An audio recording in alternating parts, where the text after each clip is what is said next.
This segment is powered by Speed Metal Engine Decarbonizer.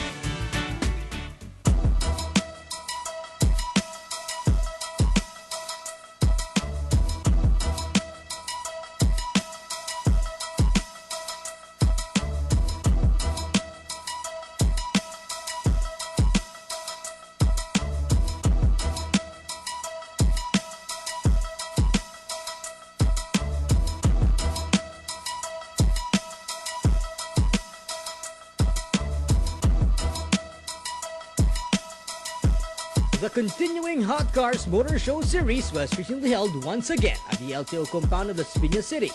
This event will be held every Friday, Saturday, and Sunday until December, while the awarding is done during the end of the month. Car, underbone, big bikes, and other vehicles were showcased, and of course, Stoplight TV is the exclusive media partner of this ongoing event. While we were there, we had the chance to converse with those who won in the different categories, as well as various car and bike clubs present at the event.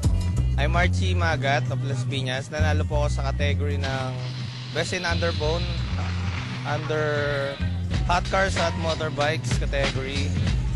XRM 110. Balikin room ko yung mga parts niya, then airbrush. Tapos yung lowered sound setup. Saka linis sa yung detail. Pasalamat ako sa Footloose Car Wash, sa The Golden Crow Plating, sa Hot Bikes, then kay Ate Jeng, friend ng daddy ko. Yan. Okay. Ako nga pala si Phil Bacolod. Ako yung presidente ng El Caviteño Motorcycle Club. Nagsimula kami noong February 16, 2002. And presently, may kami 50 members. Not necessarily taga Cavite ka. Pwede, basta yung mga nearby towns. Pinakamalayo namin, Parañaque, at sa dito. Tapos Tagaytay hanggang konting part ng Laguna. Nag-accept kami ng mga members. As long as desidido silang mag-join ng club. Kung gusto nyo mag-join ng club, kailangan naka-cruiser bike kayo. Then, drug test, importante sa amin kasi clean living kami. Makukontak nyo kami sa Imus.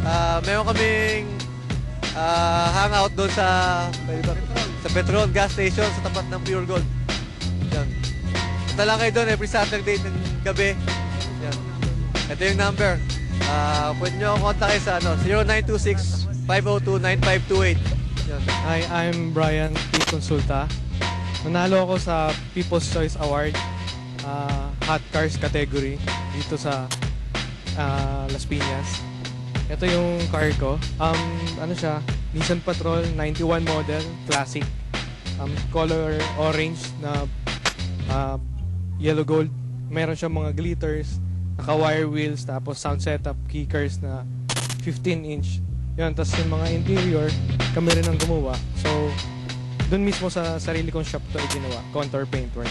So, siguro yung advantage ko sa ibang kotse, medyo classic na kasi yung sa akin. So, medyo old model siya. 91 model. So, talagang fully restored talaga yung ginawa namin. Talagang from junk siya up to the present. Ito yung first time kong nag-join ng mga car show events. Yeah, first time to, pero continuous na talaga. Tuloy-tuloy na akong mag-join sa mga events ng kotse. At kahit malapit na ang Pasko, catch more groundbreaking motoring activities ditong-dito lang sa mas pinalakas na motoring and motorsports shows sa buong Pilipinas.